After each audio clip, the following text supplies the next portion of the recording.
I still remember the silence on the other end of the line after I said it, a silence thicker than years of unspoken truths. "Mom," I told her, calm, deliberate, "the family you're trying to parade doesn't exist anymore. Not for me." Her breath hitched. I could almost picture her standing in the kitchen, clutching her pearls, rehearsed lines falling apart.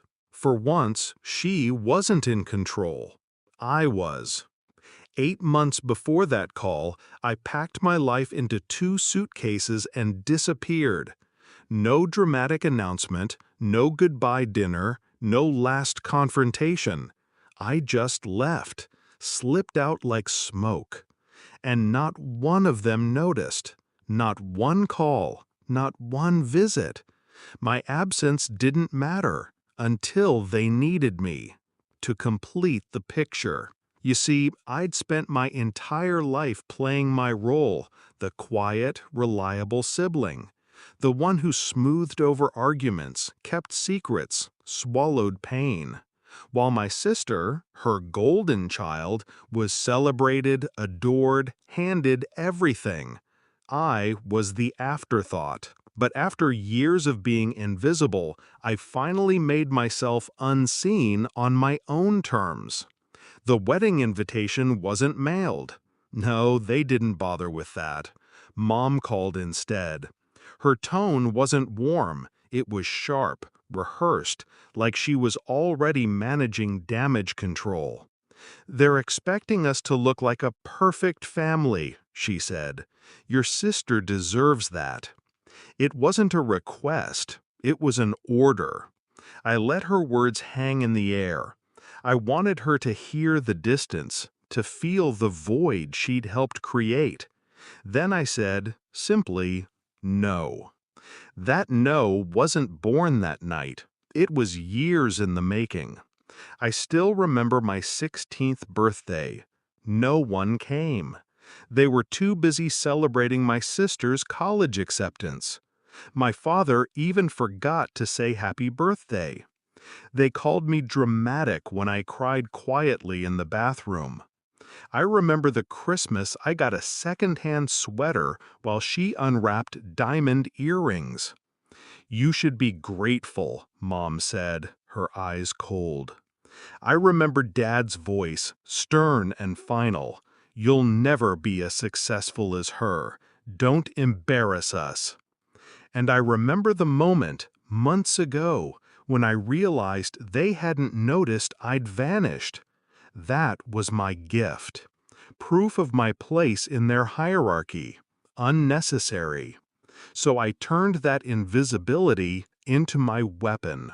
When Mom called about the wedding, she expected obedience. She expected me to fall in line, as always. But I had been preparing for this moment. "No?" she repeated, her voice brittle. "You'll regret it if you don't show up. People will talk." That's when I delivered the blade, clean and sharp. I don't care about people. And if anyone asks where I am, tell them the truth. Tell them I left because you only ever loved one child. The silence that followed was delicious. But here's the part that still makes me smile. My plan had already begun before she called. I'd quietly built a new life 3 states away. A new job, new apartment, new friends, all without them knowing. I'd blocked their numbers, unfollowed them, erased every trace of myself.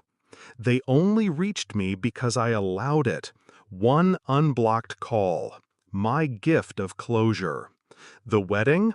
I knew it wouldn't survive without the illusion of unity.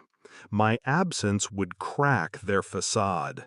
People would whisper, speculate. My mother's empire of appearances would collapse from the inside. And I didn't have to lift a finger that night. My revenge was silence. My weapon was absence. Later, my cousin texted me, furious on Mom's behalf. The wedding was chaos. People kept asking where you were. Your mom was humiliated. I almost laughed. For once, they couldn't script me into their play. For once, I was the one pulling strings. I never confronted my sister directly. She was complicit, but she wasn't the architect. The truth is, I didn't need to see her fall. Watching my parents squirm under the weight of their own neglect was enough. And when Mom called again, her voice smaller than I'd ever heard it, she whispered, "Why are you doing this to us?" I answered honestly, "I'm not doing anything to you. I just stopped letting you use me." I won that night, not with rage, not with spectacle, but with restraint. My revenge wasn't fire. It was ice. Cold, calculated, silent. Now, when I think back, I don't feel guilt. I feel clarity. They taught me my whole life that I was invisible. They were wrong. I was watching. I was listening. And when I finally moved, it was with precision. So, no, I don't regret skipping the wedding. If anything, I regret not disappearing sooner. And the best part? The perfect family portrait they wanted will forever have a blank space where I should have been. A reminder, frozen in time, of the child they lost long before I left.